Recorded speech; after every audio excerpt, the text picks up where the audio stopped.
Hey girl, hey, welcome to Tia's Table. Let's talk about everything from the latest fitness and wellness trends, recipes that are actually worth cooking, and the craziness that's happening on our side of the internet. Sit back, grab a snack, and let's have some girl talk. Hey girl, hey, welcome back to another episode of Tia's Table. It's Friday at about 9:45. I was going to call you yesterday, but yesterday was my son's birthday, and I had a book club meeting, and I just kind of ran out of time. During the day yesterday when I should have been calling you, my Christmas tree for my room had made its way upstairs. So I was looking at that and trying to figure out if I needed to get new lights for it. I think I decided against getting new lights. It lit up when I plugged it up. And so I'm hoping that means when I plug that tree up again, because I'm not doing a lit tree right now. Like I feel like it's still too early for that. Not too early for it to go up. Possibly, in my opinion, too early for me to start like turning it on every day. So I might go get some lights just to have on standby, just in case midway through this Christmas season that tree starts to tap out. But that tree was such a good deal. I got it from the at-home store like years ago, and it's a flock tree. It's beautiful, and it has made me want a flock tree for our main tree in the living room. I just haven't been able to bring myself to purchase a new Christmas tree for down there. Number one, because Christmas trees are super expensive. Number two, because the tree that is down there was pricey, but the lights on it have gone out. The tree itself is still really beautiful. Like it's huge, it's full. It's probably even too big for where it goes. But the lights on it have completely gone out. So every year now we're having to like string that tree. And it's one of those things where it's kind of like, do you continue to string lights on this tree every year? Or do you toss a perfectly good Christmas tree and just go buy another pre-lit one? And I think I'm just over pre-lit trees. That is what I'm thinking. Because I'm like, once the lights go out, what are we really doing? Or do we buy the pre-lit trees and we appreciate the years that they are in fact pre-lit, knowing at some point in time you're going to have to start lighting that tree yourself? I'm really not sure which way to go with that. I kind of do also want a flock tree for down there, but I can't. I talked to a friend about this earlier this week. I can't bring myself to do it. Christmas decorations and like the garland and the trees and all of that, in my opinion, are really like overpriced when you think about how much time they decorate your home. But then again, it's like you have them for years and years and years. So they end up, being worth the money. But in the moment, it is kind of like I can't believe I just spent that much money on a Christmas tree or on a string of garland. Like I can't believe it. But you enjoy it every year once it's out. You just got to get over that initial sticker shock. Some things I have a really hard time spending money on. Some things I absolutely do not. And Christmas decorations are one of those things where I love them, and I love them once they're in my house and they're out. But I don't love standing in line and actually paying for them, which is why I go back and forth with this like every Christmas season. But my solution to the downstairs tree, which is not up yet, but whenever it is brought up from the basement, my solution for that will be to continue to put lights on that tree. I'm not going to buy another one. That tree probably will have to start falling apart and be kind of janky before I would just replace it with the new one, because it is still very full, big, and beautiful. It just, the light situation is a disaster.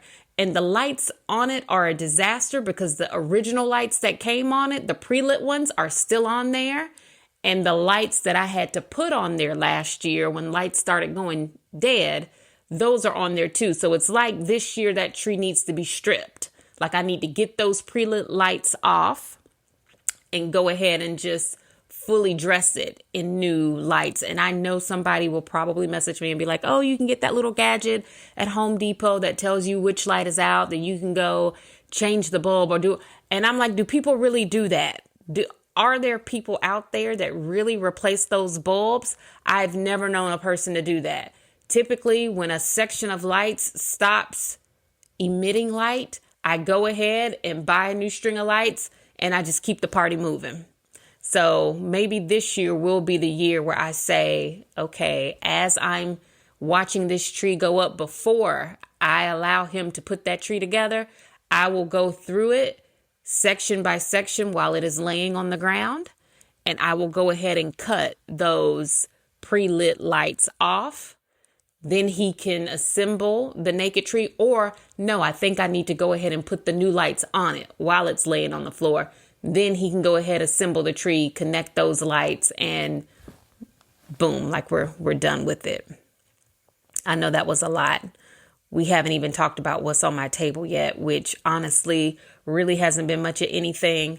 I had to do that scan on Wednesday, and because of that, on Tuesday, I couldn't eat at all, which means my food this week has been lackluster. Although we did go out to eat for my son's 10th birthday on Wednesday night. We went out to eat for his birthday. That was my first time in a restaurant since all of this happened. So I was very excited to be there. He wanted Mexican food, so that's what we went and got. I had a ball eating chips and salsa. The salsa was really spicy.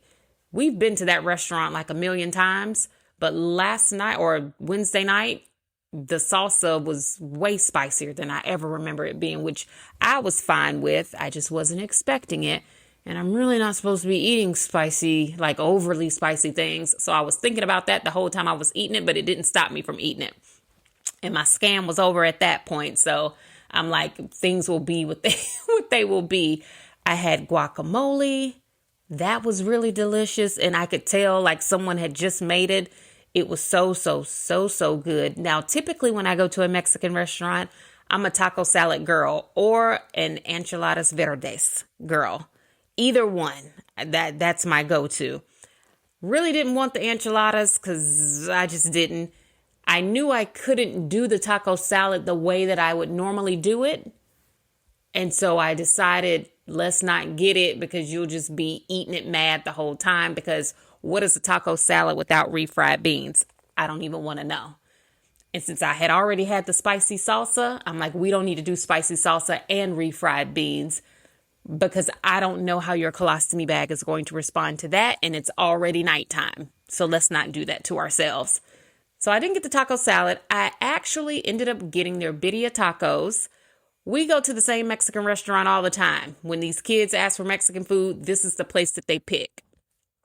Now, it would not be the place that I would pick if I was picking, but this is their favorite place. So we always go to where they want to go. Okay, well, the last time I ate at this restaurant, they didn't have birria tacos on the menu. This Wednesday night, I was like, ooh, new update to the menu. I'm going to go with the birria tacos. Now, normally when you get birria tacos, it comes with consomme.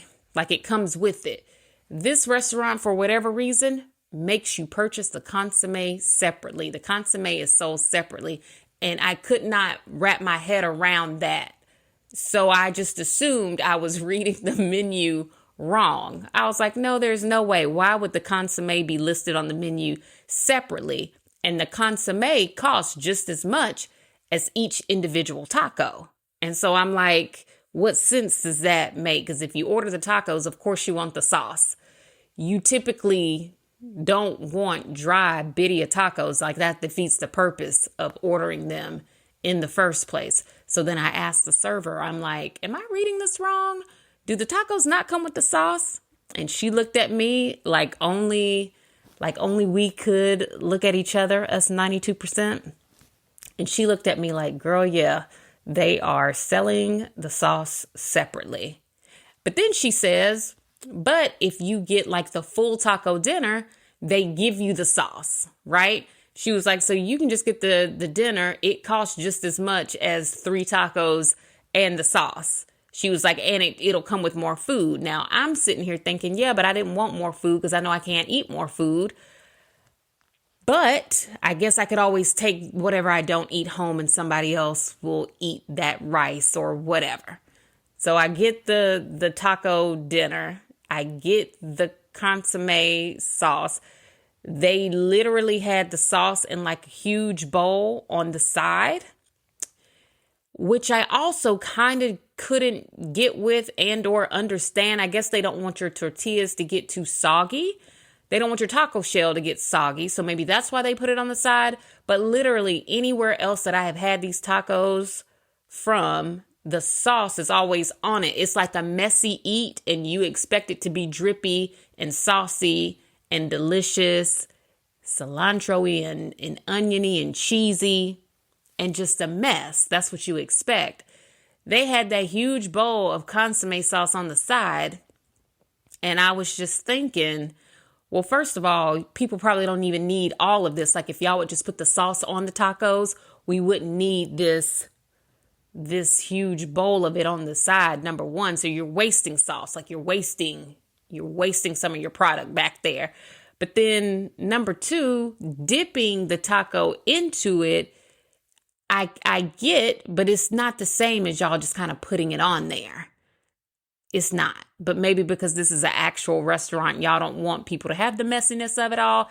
I don't know. But the whole thing just kind of had me like in my feelings, and it had me really missing my taco salad. So there's that for Tia's Table.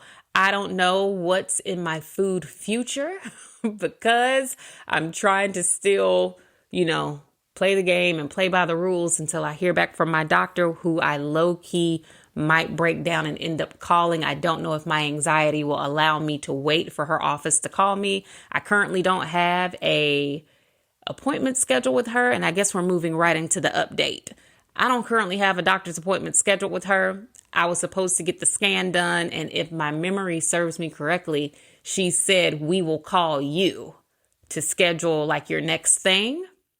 And so I'm trying to be patient and allow that to happen. But because of all of the medical trauma that I have experienced up to this point, I'm like, ooh, I hope they don't forget about me. Like, I hope, because in some cases, in some of these places, I have been forgotten during my journey. There have been times where I've had to call people and be like, hey, remember me? I'm the girl with the E. coli floating around in her body. Like, hey, don't forget about me when y'all are working with your other patients. And people have had to admit to me like, oh, girl, yeah, we forgot about you. And so one thing that I'm taking away from this whole situation is the squeaky wheel really doesn't get any oil. Like, no, the squeaky wheel gets all of the oil, actually. But if you're not squeaky, you just keep riding until your wheels fall off, I guess. I don't know. But I'm really trying not to call. I just had that scan on Wednesday. The nurse told me that they would send the results of the scan over to my doctor that same day. Yesterday, I didn't hear from anybody. Today is Friday. And I'm like, ooh, I know how Friday can be for a medical office. Sometimes they be at work. Sometimes they don't. Sometimes they only work a half day. And so I'm like, maybe somebody will call me on Monday. I'm trying to be patient and wait it out. The scan itself, if we would like to discuss it and talk about it, let's do it. So prior to all of this, truly, well, let's first talk about what kind of scan it was. This was an enema scan. Enema meaning exactly what you think. They put something up your backside, right? And leading up to this, I had always been a virgin back there, I have always believed that for myself, that is a place where things come out. But really, we don't want things going in there. For me, I don't want anything going in somewhere where things should only be coming out. So I had never experienced what I experienced on Wednesday. And I think what caught me off guard the most about Wednesday wasn't even that necessarily. It was everything that came after that no one thought to tell me about before having that procedure done. Because really, it is a procedure. And when we were walking up the hallway to go into the room, the nurse said, did you Google this before you came in? And I said, no, I didn't. I didn't think that I needed to Google it. And even if I had Googled it and I saw something that was awful, or I learned that this was going to be a lot to handle, there's nothing I would have been able to do about it because I have to get it done. Like if I would like to have my reversal surgery, this is one of the main things you have to get done. So it would have done me no good to Google it. And she said, okay, well, then I'll walk you through everything that's going to happen before you get on the table. And it was in that moment I knew that things were about to get pretty interesting for me. And I really tried to keep my language clean on this podcast because I know y'all be listening to it in the car with your kids. So yes, I knew in that moment things were about to get interesting for me. I get in there, I sit down, and before they even had me change into my robe, the nurse was like, okay, let me explain this to you, because doctors don't ever go into great detail with the patients what's going to happen. They just tell you guys that it is an enema exam, meaning the probe is going to go up your butt. And I said, yeah, that's all they told me. She said, okay, so yes, the probe, and she showed it to me. She was like, we're going to insert this in there. She said, but there's going to be a balloon on it. And once it's in there, like once the probe is in there, we're going to inflate this balloon. And then we're going to fill it with the contrast we need for the exam. She said, it is painful. It will hurt. You will not be put to sleep. And there's nothing we can give you to help you with the pain. What we can promise you, though, is that at any time during this exam, if you want to stop, we will stop. If it's hurting too bad and you just need a break, we will take a break. She was like, you can take all the time you need. And I said, all right. And I think she was, looking at me, and the expression on my face must have been like, holy crap, this is not at all was what I was expecting. I was expecting a probe to go in there. Y'all shoot some contrast up and boom, boom, boom. I was expecting a little discomfort, maybe not quite the level of pain that I experienced during this whole thing. And so, yeah, I change into my robe. I get on the table. They want you to lay on your side and put your legs in a figure 4. All of that was no problem. When they started inserting that probe into me, I had to take a couple breaks, right? It was a level of pain that I hope I don't have to experience again. I hope, that's why I say I hope those images show that I'm healed and I can just move on to having the surgery, because I don't know that particular scan is one that I would like to sit through again. Because the pain of the probe going in was one thing. Them inflating that balloon once it's in there was quite another. Then, of course, they want you to move around. They're like, okay, well, can you lay on your back now? Can you roll over to your right side? And it's kind of like with this thing in me, that's a little difficult for me to do, but I'm going to try my best. Like it hurt. It hurt. And of course, because I'm me and I always think of my brain is always thinking about a lot of things. I'm laying there thinking, I can't believe people do this for fun. Like for the fun of it all, I can't believe people are doing this for funsies in other situations, because in this moment, I am beside myself. Like I'm beside myself. I'm probably looking at me right now because you have got to be kidding me. So once they had the images, she's like, oh, I'm going to go have the radiology doctor take a look at these. And if he says you're good to go, we will get you down from there and this will all be over. But they do have to deflate the balloon. Like there's a little bit that happens after that. Then they can get you down. And I was like, okay, well, hopefully they got everything they needed because I want to get off this table. In true the way this has been going for me since the beginning, she comes back and she's like, oh, they want a couple more images. And now my brain is racing because I'm like, well, is that because of something they saw? Is that because the images just weren't good? Is that because they just want a few extras? Why do they want more images? Like, is it something wrong? Because, as the patient, you're starting to think about all that stuff.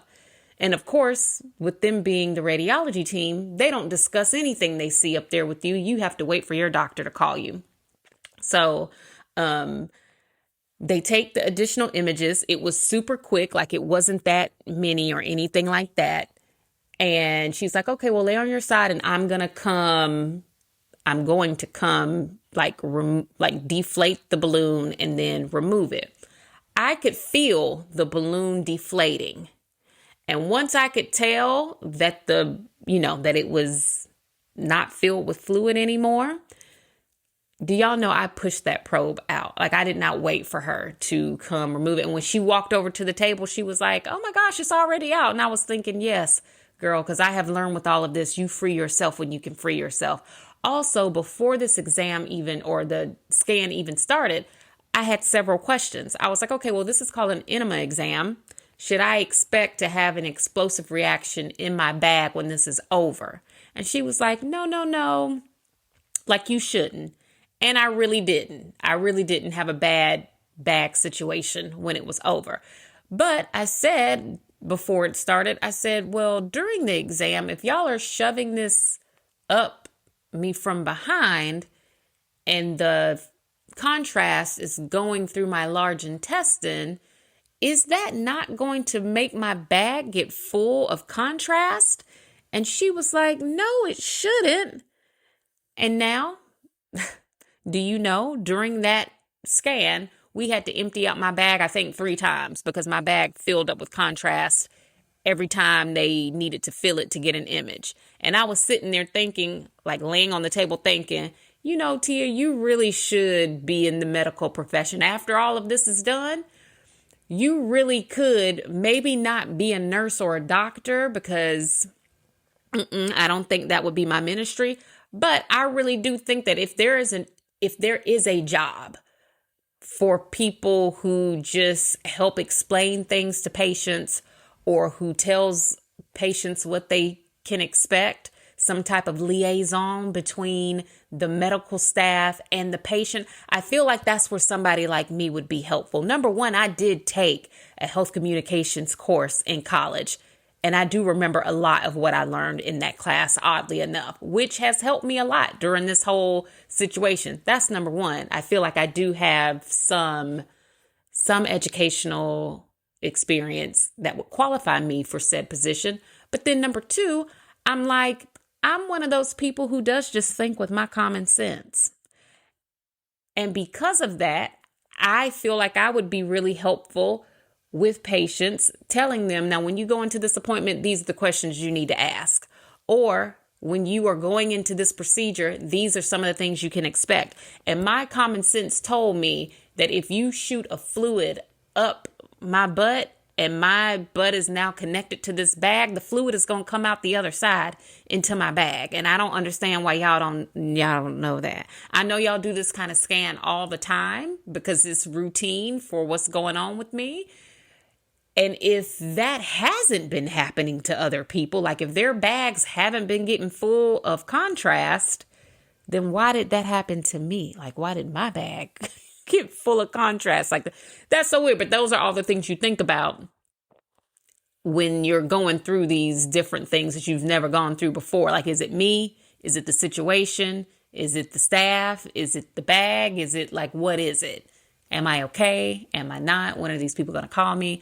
I don't know. But as soon as I find out when or my surgery is going to be, I'll let you guys know. And so please keep me in your thoughts and prayers that that scan went well and the results from it. Read what they need to read for, if no other reason, so that I just don't have to go through that scan again, because my goodness, they should be putting people under some light sedation for that.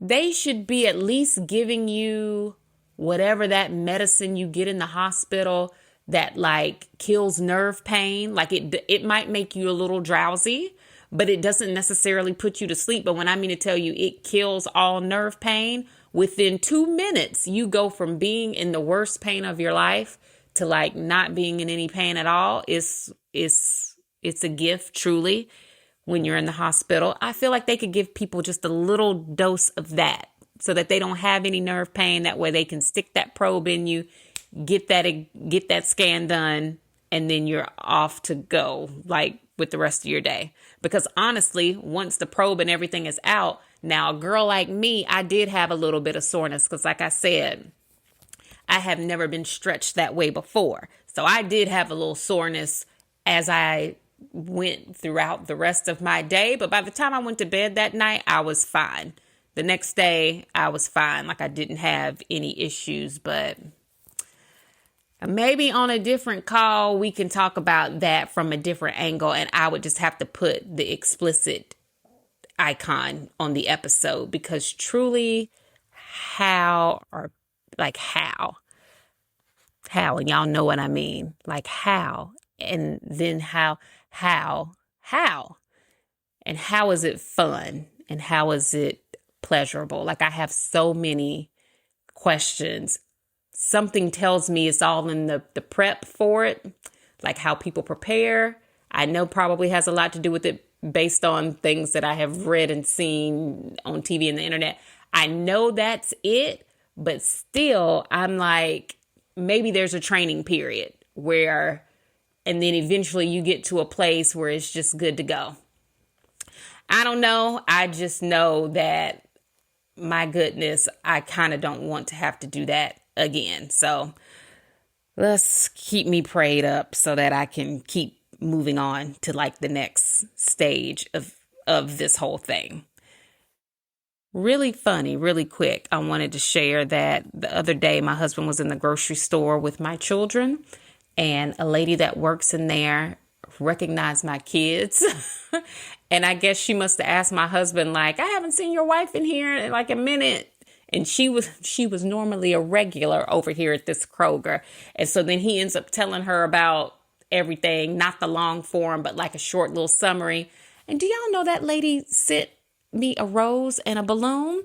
And see, people used to always pick on me for being friends with the people that worked at the grocery store. Whenever I would tell people, yeah, you got to really know the people that work in the grocery store if you want to get the best of whatever they got, or if you want to get help with stuff, be friendly with them and it'll come back to you.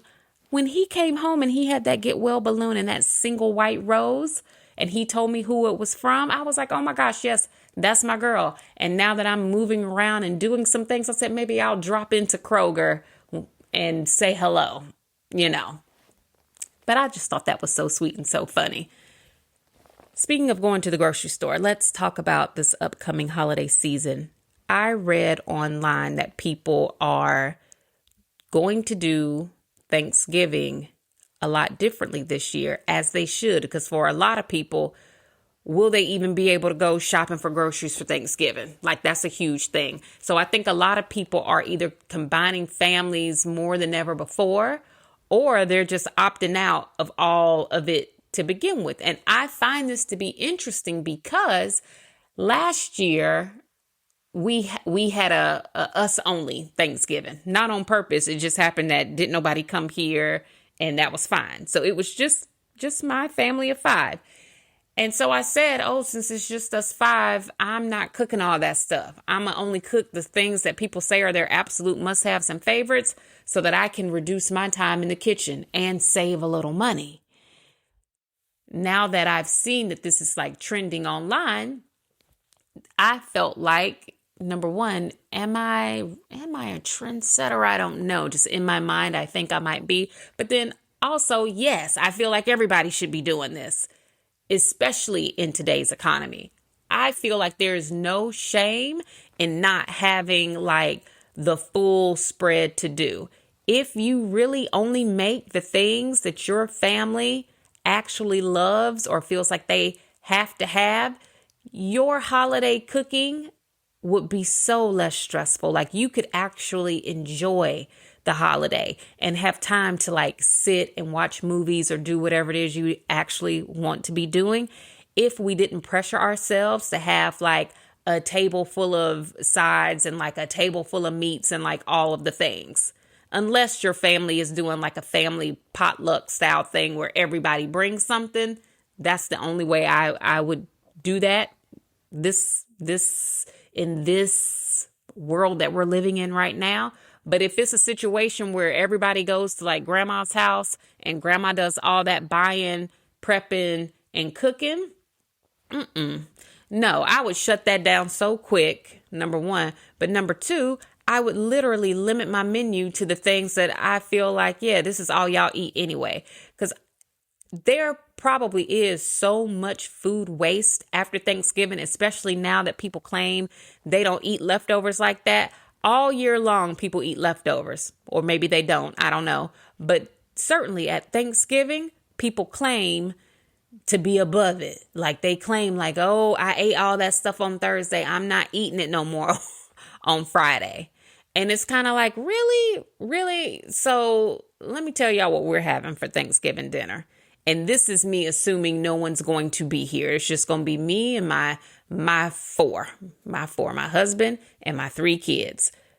We'll do fried chicken because my husband makes the best fried chicken ever. We'll have collard greens because he also makes those really, really good. We might do turkey wings because we did those last year. And sometimes you feel like because it's Thanksgiving, I have to have something turkey-like. But I'm really thinking about even cutting that because last year we had turkey wings. They were good, but I think I just made too many of them because my kids really aren't turkey babies. They really don't go up for the turkey. They like fried chicken and ham, which I also won't be doing a ham this year because why? It's just the 5 of us. We don't need 3 meats. So if I do a ham, it would probably be maybe like one of the half ones or smaller ones, but I don't have to have ham at no holiday. Truly, I'm happy with fried chicken. And that's it. So we're going to do fried chicken. We'll have collard greens. Of course, we'll have mac and cheese.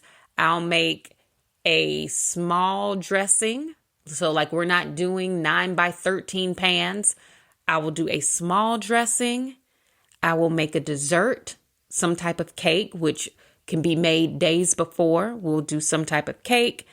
I will do some type of pie. If we vote for sweet potato pie, I will make that. If they say they want apple pie or something like that, girl, I'm going to go down to Costco and buy one. Because why would I slice and cook apples and make pie crust and do all of that when Costco has a perfectly large, beautiful apple pie that tastes amazing that I can just buy from scratch? So if them kids vote for apple pie, that's where it'll be coming from. And then I'll make deviled eggs because I love those. I love my deviled eggs. I love the dip that comes with them. I put that in the newsletter a long time ago. And it's so, so, so good. I would probably do the deviled eggs probably the day before Thanksgiving, actually, and let us just have them as a snack. Something we can just eat on while we're in the kitchen cooking. This will definitely be a team effort. Thanksgiving for the 2 of us, depending on where I'm at in my medical journey by the end of the month. If I'm feeling like I'm feeling today, meaning I have not had surgery, I can definitely help out a little bit more. I will be keeping that between you and I so that when it comes down to it, if I don't feel like cooking, I haven't signed up to do nothing but mac and cheese. But of course, if I have had surgery and I'm in full recovery, he will be in charge of doing most of this, which means that mac and cheese probably will also be bought from Costco if he is in charge of doing a whole solo Thanksgiving dinner. And I'm prepared for that. Would actually be excited about it. If you've never had Costco's mac and cheese that you bake in the oven, they make it and literally you come home, you pop it in the oven the same way you would do your own. And girl, it's good. It's good. It's so good that sometimes during the actual year, if they want mac and cheese, I will just buy it from Costco. And I won't make it because I'm like, why would I do that when Costco has already put it together for me and I can just pop it in the oven? So we'll see, but I'm all for less stress, spending less money, having less leftovers. I'm all for not wasting any food and having more time to actually enjoy the holiday. Ooh, something else that I have to have though at Thanksgiving is fatback. If you don't know what that is, that's like dinner bacon. It's not good for you, but the one time a year that we have it or that I'll buy it is at Thanksgiving, and we love it. Let me tell you something about a really good piece of fatback that has been fried like perfect, that's got the meaty, salty part of it with the crunchy ridge part of it with some deviled eggs. You have not lived until you have had that particular combo. And low key, I could eat deviled eggs and fatback all day. If I felt like it wouldn't make my heart explode, I could eat fatback with deviled eggs all day with maybe a little scoop of collard greens and mac and cheese and maybe like a wing or two. And then I would be happy. That would literally be all I would need on my plate. So really, when it comes down to it, I'm like, a lot of stuff we do and we do it to ourselves. Like prior to last year, I would be cooking like several veggies. I'm talking like collard greens, pole beans, black-eyed peas, fried corn, sweet potatoes, rice, dressing, mac and cheese, a turkey, a ham, fatback. Of course, I just buy my cranberry sauce. Judge if you must, but nothing is better than the ridges on a can of Ocean Spray cranberry sauce that's been sitting in the refrigerator for just enough time. Cranberry sauce that I popped out of the can from scratch. My deviled eggs. I'm making a pound cake. I'm making a chewy cake. I'm making sweet potato pies. Like I'm marathon cooking for the whole week. And so then by the time I serve Thanksgiving dinner, like, girl, I'm exhausted and I can't do nothing else for you. I can't even go shopping. Like I've literally in my lifetime have only been shopping on Black Friday one time. And I went with my sister-in-law one year when they were here for Thanksgiving because she's a Black Friday girl. I went with her. Now, true enough, I did get some good deals when I went out with her. But typically, I'm so exhausted from all of that cooking and doing that on Friday, I'm like, I can't be bothered. Like literally don't even look at me on Friday, which is why I also have always had the tradition of making sure my Christmas decorations were already up before Thanksgiving. Because I'm like, once I'm done cooking all that food, I need a smooth week. It took me a week to make all that stuff. I'm going to need a week just to recover from it. And then sometimes when you make all that stuff, even though people eat leftovers, even though you let people take food to go, you still end up throwing food away. Oh, and I forgot about my squash casserole.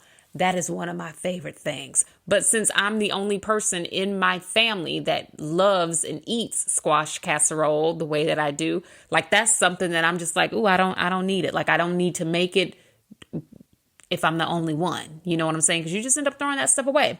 And it makes me sad to throw food away, especially now. So, girl, don't stress over making all that stuff this year. Make what you can, do what you can, enjoy it all, and have a seat somewhere. And if people want more, guess what they can do? They can do more. They can do more and they can do it somewhere else. Or they can bring it to your house and you all can put your stuff together. But don't feel like you gotta do all of the things because that is just not the wave that we're on this holiday season. Speaking of the holiday season, and now as I often do before I talk about Beyoncé, I give people a chance to check out. I do. I normally say, hey, if you're not Hive, if you don't care, if she bothers you, if you're not a fan, this is where I can bid you adieu, girl, until the next time that we come together. I love you no matter what, but we're about to talk about Beyoncé, so you know what that means. You either hang on or you hang up.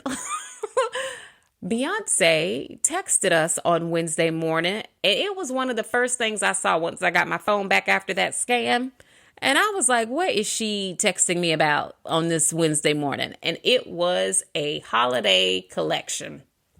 Now, there have been some strong responses to this particular merch launch online that I personally cannot wrap my head around. Like, people are upset. And I don't know about other people, but like my inbox, if I were checking my email right now, which I'm still really not doing, I need to go in there and delete everything, because Gmail emailed me one of the days that I did check my email, and they were like, oh girl, your email box is about to run out of space. So I'm like, I need to go in here and delete everything so that I don't run out of space. But anyway, when you check your email, you see that you probably get emailed not once, but at least twice a day from a lot of different places, all about holiday sales.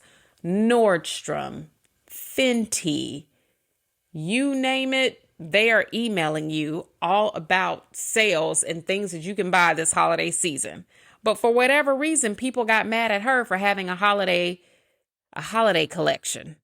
Now, I am assuming these people that are mad are Renaissance and Cowboy Carter fans. Like, they're new to the hive. They don't know that she's always done a holiday collection of some sort every year. All of the years that I have been a part of her fan club, and yes, I am. I'm one of the people that receives the text messages and the emails. That is how I always end up not having to stress about buying Beyoncé concert tickets. There is a tip for you all. There's no need for me to gatekeep how the girls be getting them tickets without stressing about it. If you're in the fan club, there you go, right?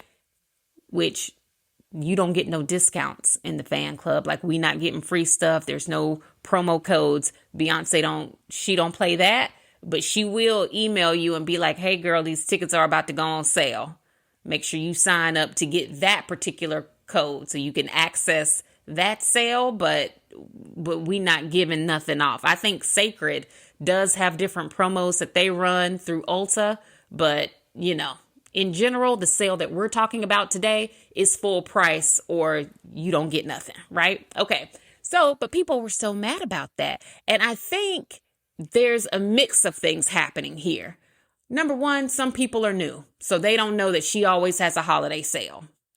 Things that she sells you that are holiday inspired, right? I think the other thing is people don't realize that her fans actually make fun of her. So sometimes you'll see people online being like, ooh, Beyonce, I ain't got it. Like, ooh, girl, if you're not putting out new music, please don't put my number in your phone. Like, you will see people responding to her and, like how we like to say, talking back to her. And I think some people who, like I said, are new to the fandom of it all, they can't tell one from the other. They don't know the real from the fake and who's serious and who's not. And I think that has emboldened people to be like, actually, no, I don't want a holiday collection. Quit asking me for money. And I'm like, well, I don't think she's asking you for money as much as she's just advertising that there are things out there. For the people who want it, go get it. For the people who can't or don't, then don't. And that's typically how I respond to all of the emails and the text messages that I get from all of the places that I have signed up to receive marketing from. I get emails and text messages all the time saying, ooh, Tia, girl, we've got this. Let's use Old Navy, for example, because Old Navy is always running a sale and they will text you about it in a minute. Old Navy will be like, oh, Tia, girl, we've got activewear 50% off this week. We know you like to work out. Come on over here and get you a new 2-piece set for 50% off. And I will look at Old Navy and I'll be like, Old Navy, why are you texting me this at 9 o'clock on Sunday morning? Because if you get Old Navy text message alerts, you know they come at the crack of dawn on a Sunday morning. And it's like, why are you, like, I haven't even had a chance to let the Spirit of the Lord come on my soul. And you are texting me about a sale and y'all store ain't even open yet. Like, I couldn't go to Old Navy right now if I wanted to. So I do that. I talk back to Old Navy and I move on about my day. I don't get online and like yell at Old Navy about it. For whatever reason, people like to get online and yell at her about the way she's running her business, when at the end of the day, I hope people realize the business is going to sustain itself. At this point, people are going to sell it out every time. And now if you had gone on to the website like I did, Because I saw the text message and I was like, ooh, girl, I know you're not asking me for some more money. Like, I know you don't have your hand out again. I thought your husband was a billionaire. So why do you keep trying to sell me stuff? Right? I click on the link because I just want to see what's up there. And to my surprise, there was a large section of items specifically for Blue Ivy, like Blue Ivy branded items, which I thought was very interesting, kind of cute. And I was like, well, yeah, Blue Ivy really did have like a breakout moment during this Cowboy Carter tour. So good for her. But I thought that was interesting. Now, me personally, am I going to buy any Blue Ivy branded merch? No, because I'm grown and Blue Ivy is not my child. So I feel kind of weird wearing the merch of a child who's not my child. But for the people that bought that stuff, I hope you love it and enjoy it and it's cute on you. Then there was a t-shirt with Rumi's cute little face on it. And then I thought about it and I was like, well, you know what? A lot of people did bring their kids to this tour. So maybe that merch is maybe more so geared towards some of those younger fans that came that were probably excited to see Blue, that probably enjoyed seeing Rumi. Because when I mean to tell you there were young people at this tour, there were like elementary age kids at both of the shows that I went to. So maybe that merch really was geared towards them, which I could see that. I could see somebody maybe giving their 7-year-old that Rumi t-shirt. Would I, as a grown person, want that t-shirt?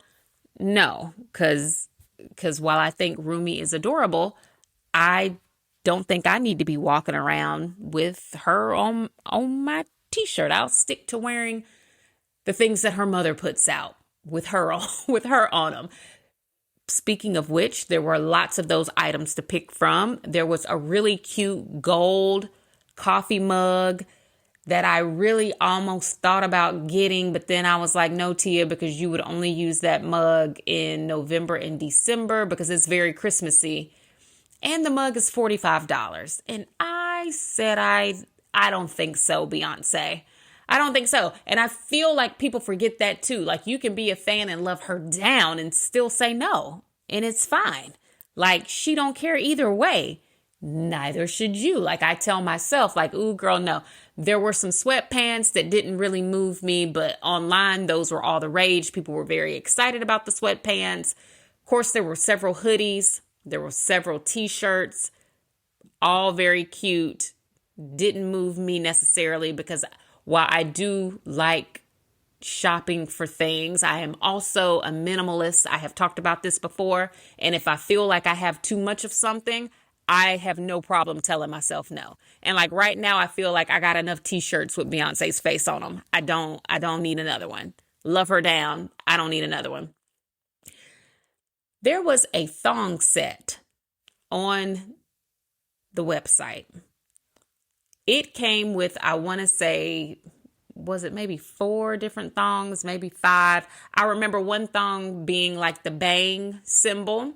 I remember one being like a Christmas pattern. One was like a money, like the print of it was just money. Another one might have been like Cowboy Carter on it. But the set of thongs was $75. And now this is where my ability to criticize my personal musical icon comes in. I saw that and I was like, girl, it ain't no way you about to charge these people $75 for a set of thongs. There's no way. There's no way. I literally just had something go up my butt on Wednesday morning before I looked at this. I didn't even get charged $75 for that. Praise the Lord, with my insurance. That only cost me $38. So I can't now turn around, Beyonce, and give you $75 for something to essentially do the same thing. Can't do it. Do the underwear seem cute? Yes. Do I need Cowboy Carter themed underwear? I don't think it's that deep for me. They're cute. I don't think that I need it. Not at $75. Now I gotta admit, had that pack of thongs been like $30, she might have would have got me. because it's cute. And I love a cute little moment. I do. I love it. Do I think I love it enough to spend $75 on it? It's not where she got me. Let me tell you what was on there that did pique my interest, though. As I was scrolling, I came across a robe that was Santa inspired. It's red. It had the fluffy, like really pretty white fur trim on the cuffs and like all around the neck. It had stars on the elbow, which gives it that kind of like country thing that was definitely prevalent all throughout the tour. And on the back of it, it said, "Being cozy," which I love for lots of different reasons. One, because I love the song Cozy.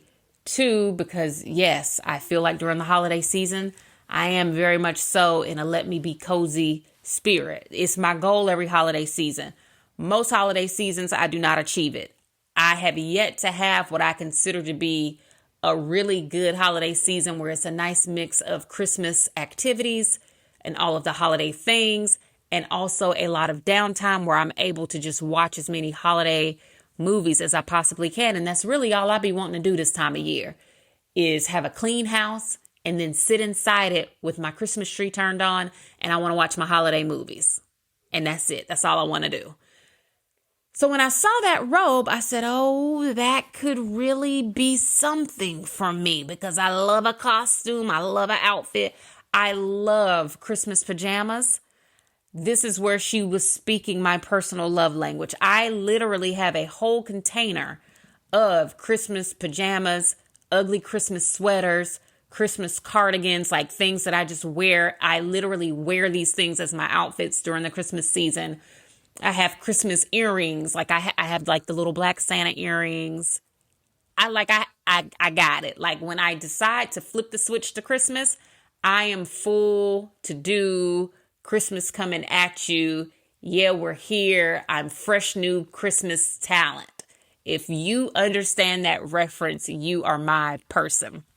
So I saw that robe and I was like, oh gosh, no, Beyoncé. I don't want to do it. But girl, I think I'm gonna have to, because this robe is perfect. I don't have a Christmas robe.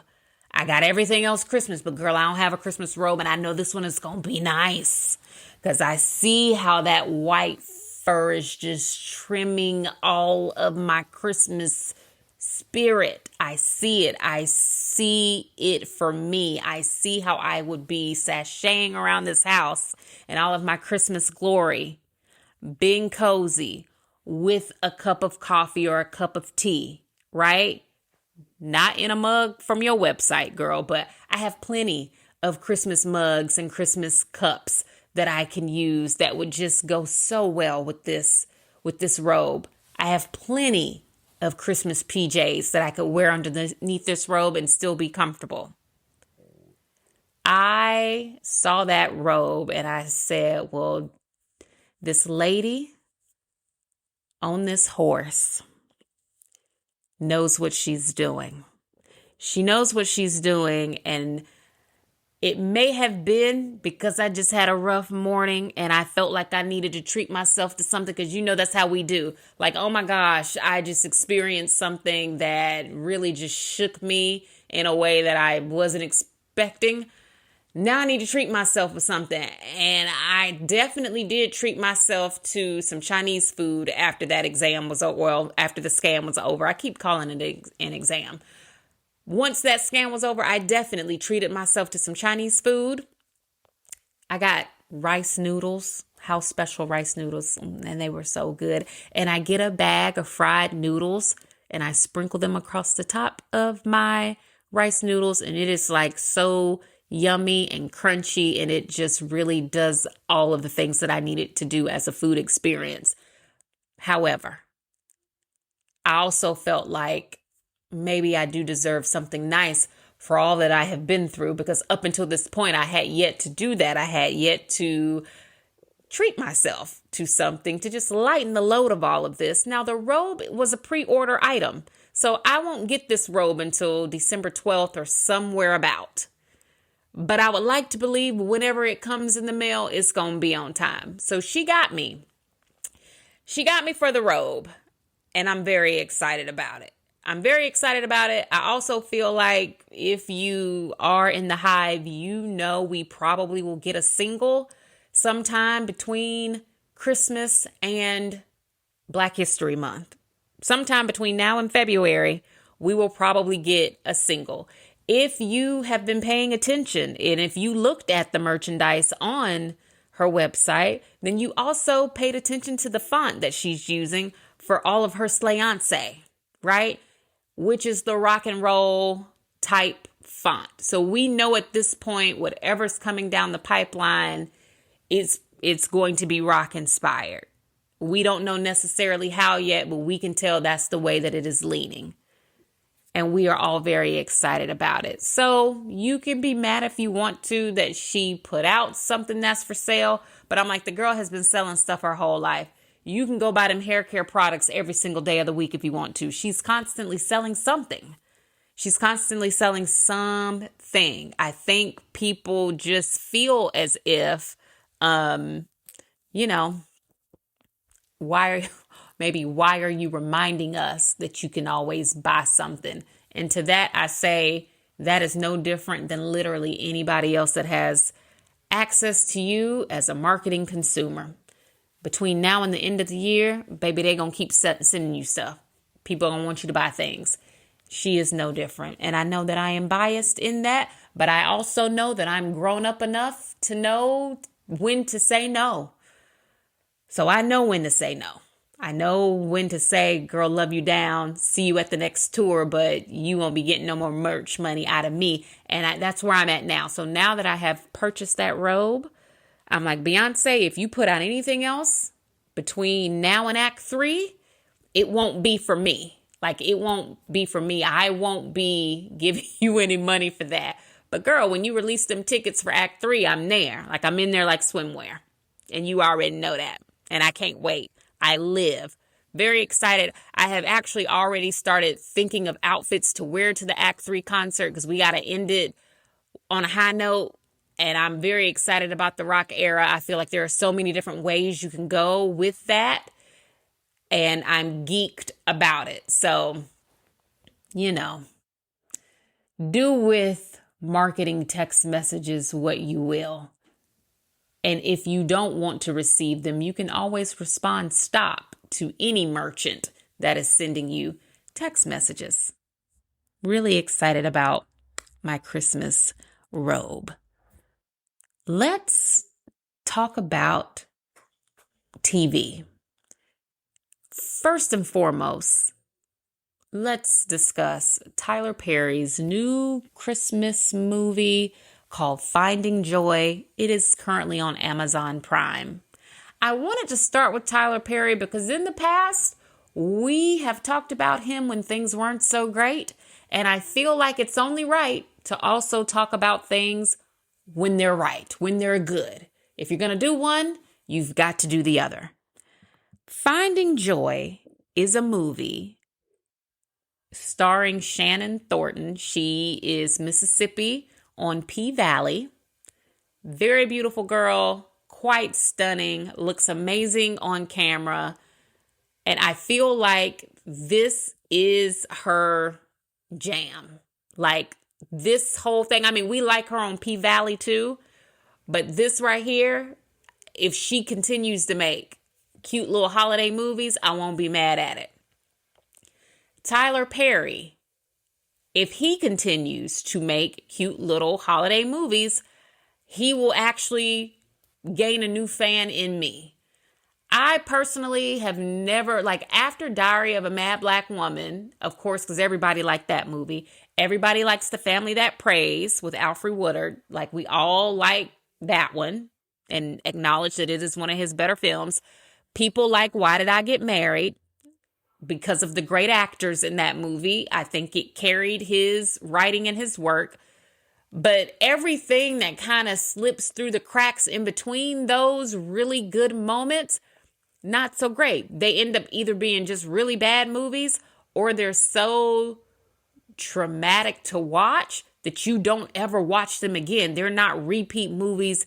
They do not become things that you just gonna play in the background while you're doing something else. Like, absolutely not. Finding joy is what happens when Tyler Perry gets into his Hallmark Christmas movie bag. The movie was so cute from start to finish. I'm actually playing it on my TV right now. It is going to become, I think, what Merry Little Christmas became on Lifetime, starring Kelly Rowland. I watch that every time I can, and that's actually on Netflix right now. For people who have never seen it, go over there and watch Kelly's Christmas movie. It's actually a trilogy. I don't know if we're going to get a fourth one, but it's so cute. And Netflix really dropped the ball by not getting all of the movies in that series up there at one time. They really could have done their big one had they done that.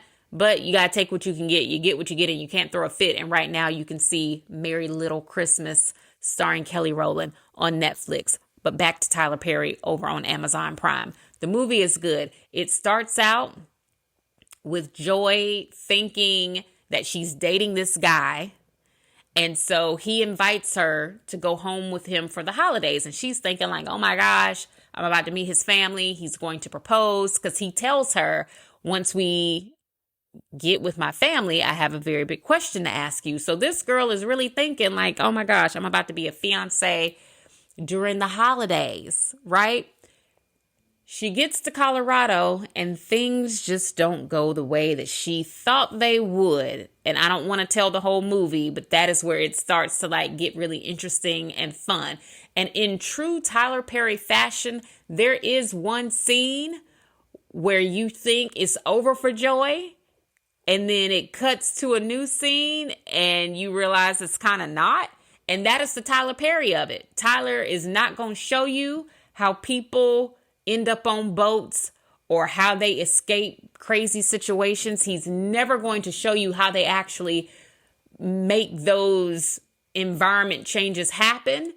He's just going to make them happen and hope that you as the viewer can fill in the blanks. And while I will say, I think they did a decent enough job of explaining it in this movie, I still would have liked to have seen it. I think it would have made the movie better had I seen how Joy went from it truly being over for her to her ending up where she does. All of this was just so good and just well done. The way a Christmas movie like puts off the big, strong, like romantic moments and it gives it to you in the end. This movie does that. It ends on a high note, just how you would expect all of these Christmas movies to end. It ends on a high note. The actors are very lovely to look at. The man that plays Shannon's love interest, very handsome.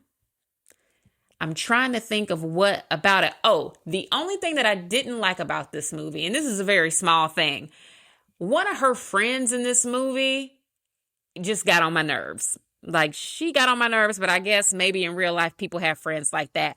I don't know anybody like that, but maybe those kind of people really do exist. But she has two friends in this movie. One of them is actually like a good friend, and the other one, literally, I'm like, Joy, girl, that's not your friend. And you'll see why. Towards the end of the movie, that character does something that I'm like, if that was your friend, like for real, she wouldn't do what she just did. It kind of crosses a line for me. But then again, that is the Tyler Perry of it all. You probably wouldn't see something like that in a Hallmark Christmas movie, but you know, this Tyler Perry. So again, get what you get and you can't throw a fit. But this was actually really good. And I hope he continues to make Christmas movies like this that don't have any really big traumatic storylines. No one's in despair. No one is broken down on their last. No one's kid is getting taken away. We did not see a woman get beat on. In fact, we saw all the opposite. This woman, as they tend to do in these Christmas movies, this woman has a good job. She works in the fashion industry. She's trying to, make her mark there. She seems like she's got a really good, strong support system in those two friends. She ends up meeting this man who has family issues of some sort, but he's going to address those in a way that's very healthy during the movie. And he really does like dote on her. And he is just good, because I don't want to tell the whole thing, but it's just good. So when you have time, watch that movie and let's run it up. I think it's #1 on Amazon Prime right now, but maybe if we continue to run those numbers up, something will click inside Tyler's brain that says, well, maybe I should do this again next Christmas. And that way we can keep getting more of the good from him and not so much of things like acrimony. Because why? No one even still knows how Taraji P. Henson ended up on that boat. And he's never going to tell us. But this one is good and we should all watch it. I watched all of Selling Sunset. If you have been seeing discourse about that on your timeline about Chelsea, just to make a long story short, what happened to Chelsea this season on Selling Sunset is something that most Black women can relate to and identify with. They made a huge something out of really something that was nothing. I don't think Chelsea works there anymore. And I'm happy about that for her. If she don't want to sell real estate anymore, she definitely shouldn't. And especially if she did, she shouldn't be selling it over there because of how they handled that whole situation with Mary. I think the problem with that office over at Selling Sunset is that Jason literally sleeps with everybody. So if you have been watching that show since it came on, Jason used to date Mary. I think Jason used to date Nicole. Jason definitely dated Chriselle. And because of that, they have personal feelings about the women that work there, and they try to protect those feelings even when those women are in the wrong. Also, during this season, Mary's house got robbed, and I'm really not sure why that is not being looked into in the same way that the housewife from Potomac's robbery was looked into. I'm not sure why. Maybe they haven't caught Mary in a lie yet.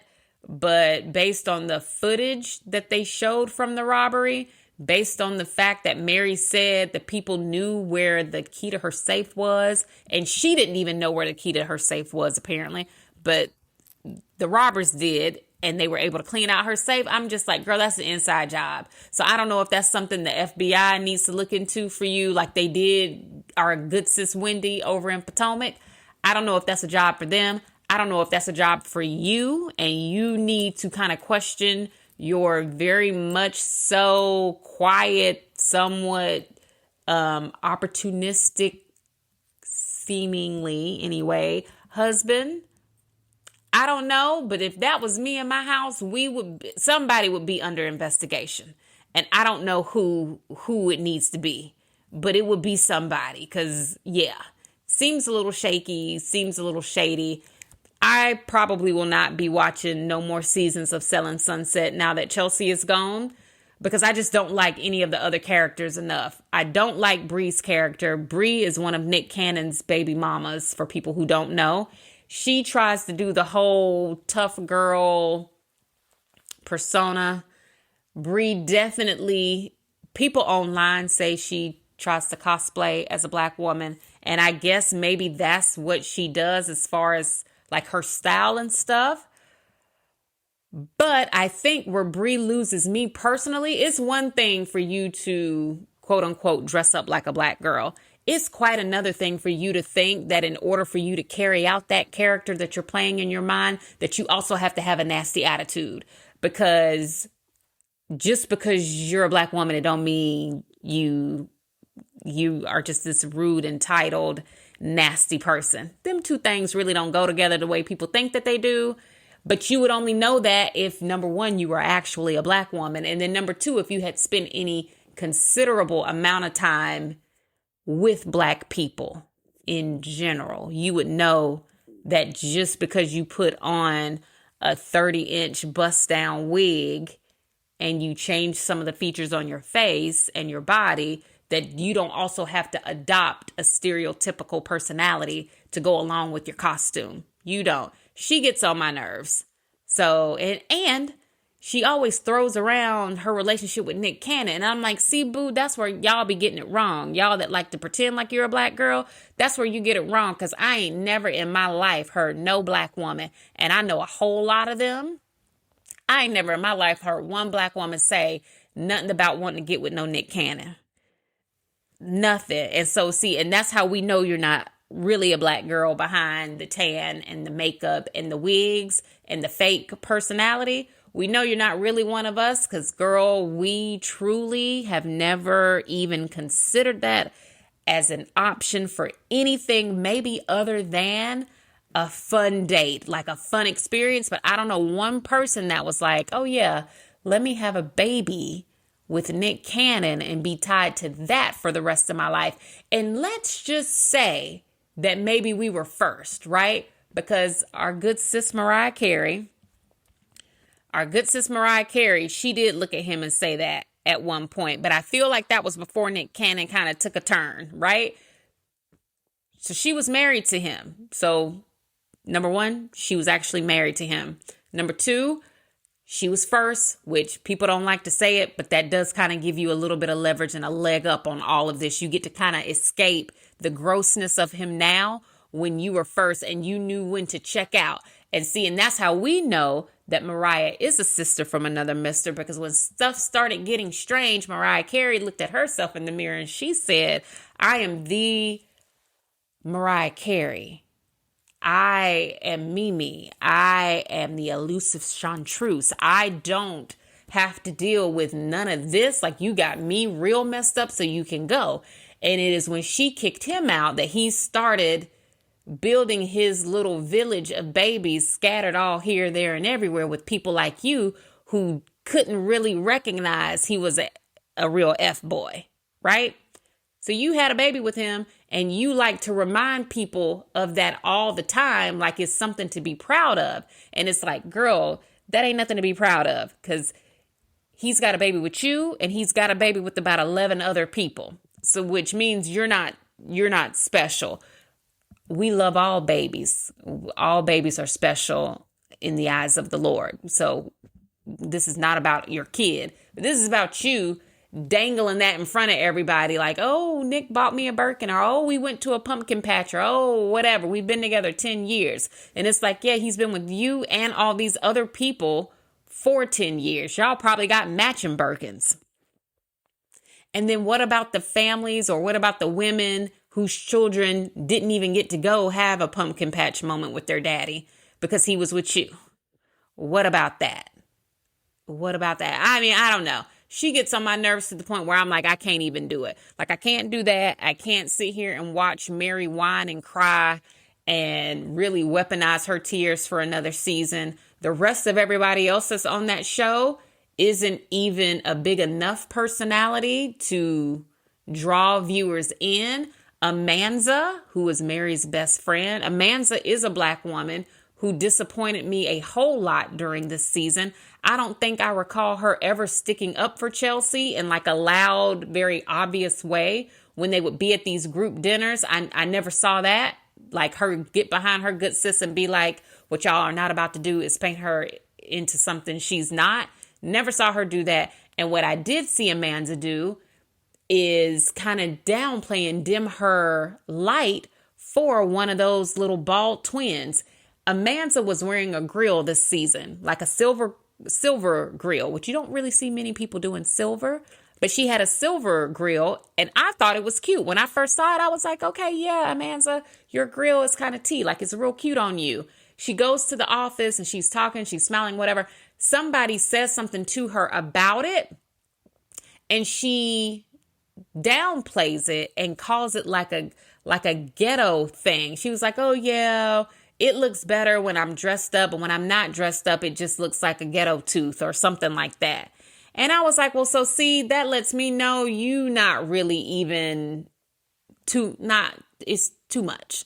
You're not really one of us now, are you, Amanda? Because truly the girls that do the grills wear them, and you can wear your grill with a white t-shirt and some jeans, and like it's gonna hit, like it's gonna be cute regardless, because it's on you. Like you got to wear that stuff and wear it proudly. If you're gonna do it, if you're gonna wear stuff that's culture specific, you wear it and you do it proudly, or you don't do it at all. What you definitely don't do though is call it or refer to it as it being ghetto in a room full of white people. That's what you don't do. That's what you don't do. Which now makes me understand a whole lot more how you could possibly be best friends with somebody like Mary, because she probably really is the friend that Mary refers to whenever Mary is backed into a corner. She's probably like, oh, well, my best friend is black. I'm pretty sure she does that more often than she probably even realizes that she does it. So I won't be back for any more Selling Sunset. They done lost me. Can't do it. Can't do it. I watched Runaway Bride on Netflix whenever it got put up there earlier this week.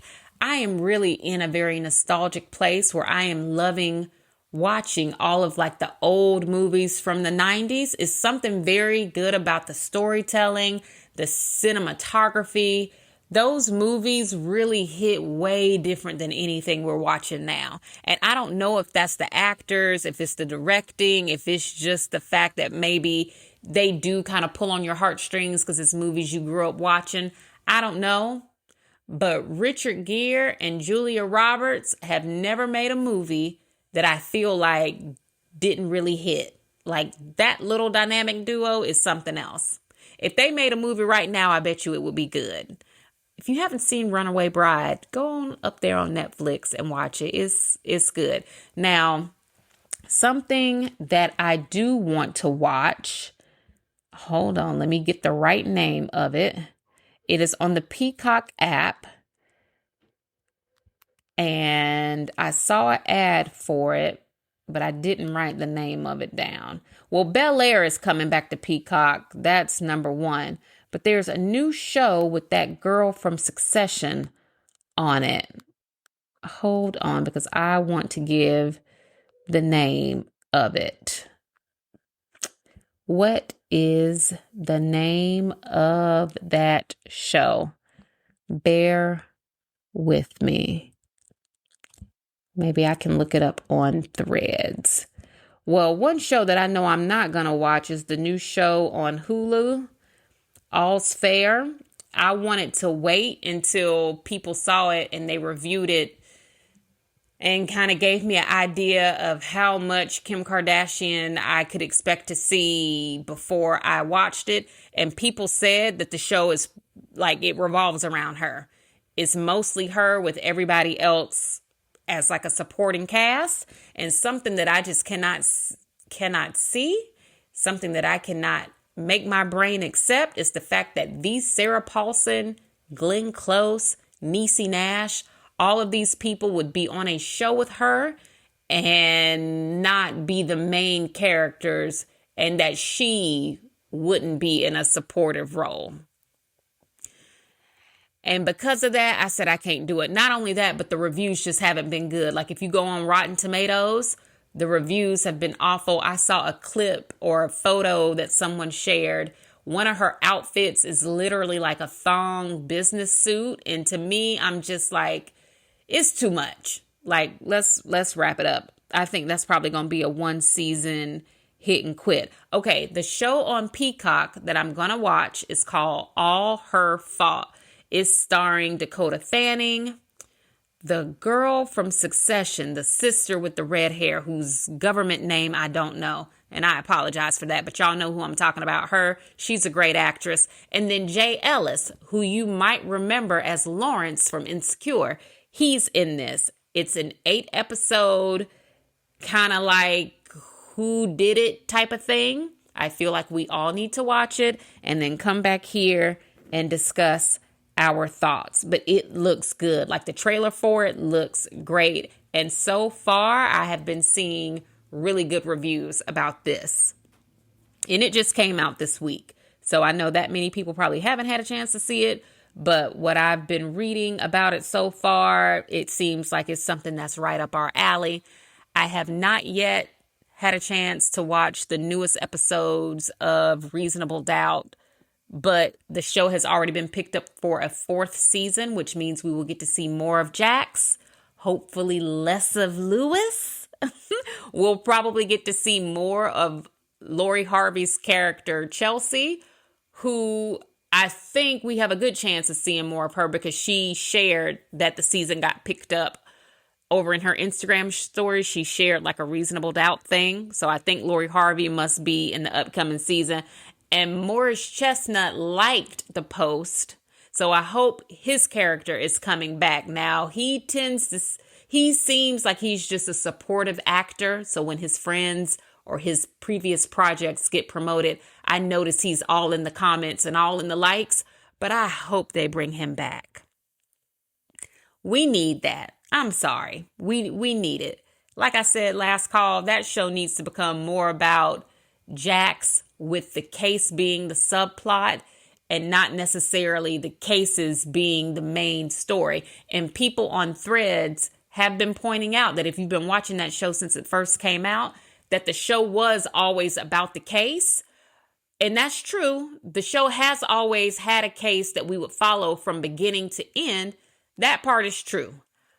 However, I feel like in previous seasons, they were able to balance out the storyline about the case with the storyline of Jack's personal life in a way that wasn't so, they were able to balance it out so that we didn't feel like the show was more about the case than it was about Jax. And this season, I feel like the show is more about Ozzy and who killed Wendy, and it's not so much about Jax and her life. But hey, as I'm saying it to you now, maybe every girl decides to, or deserves to have a season of her life that is more of like the subplot.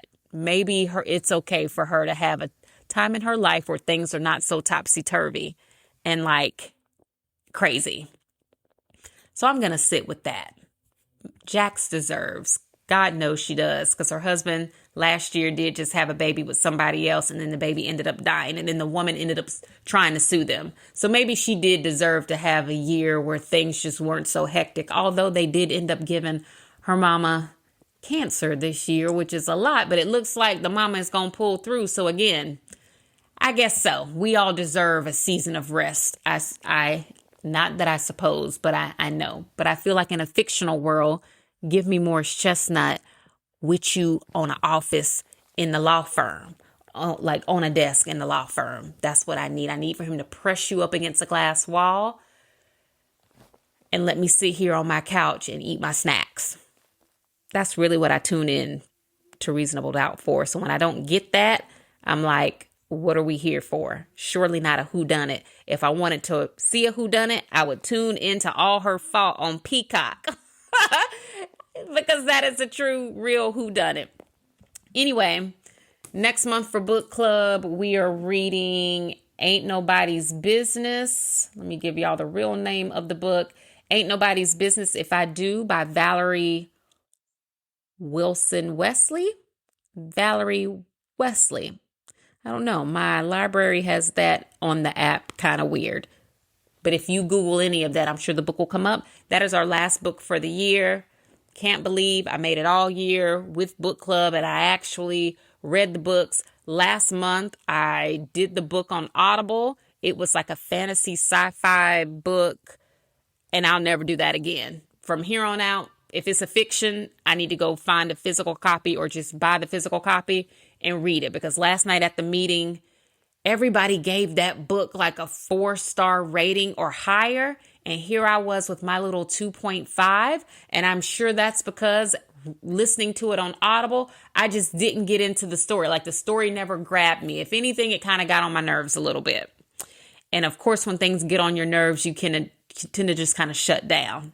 And you really don't listen maybe the way that you should. And I also will acknowledge that I think when I do fictional books on Audible, because I'm always doing something else while I'm listening, it's not really getting 100% of my attention. And I think you kind of have to give it that. And if I'm going to give it 100%, I just need to sit down with the real book. But I have already placed a hold on December's book over at the library. So I'm going to go pick that up today, return some other books. And that's going to be a Friday for me. We are continuing to celebrate my son's birthday this weekend. If I didn't share at the beginning of our call, I can't remember if I did or not at this point, but my youngest child turned 10 on Thursday, and I'm super excited to celebrate him on Saturday. So yay. I think that's going to be it. Let me go ahead over here and put my clothes on, get myself ready to go run some errands while it's still nice outside before school pickup starts to happen. Girl, when you're out and about, make someone's day, smile at them, compliment them, say happy holidays, Merry Christmas, and all of the things. Happy Thanksgiving, girl. Whatever you got, give it out. And I hope that it is returned back to you tenfold. Don't compete, don't compare, don't complain. What God has for you is for you. And never knock another woman's hustle. I'll talk to you later, girl. Love you. Bye-bye.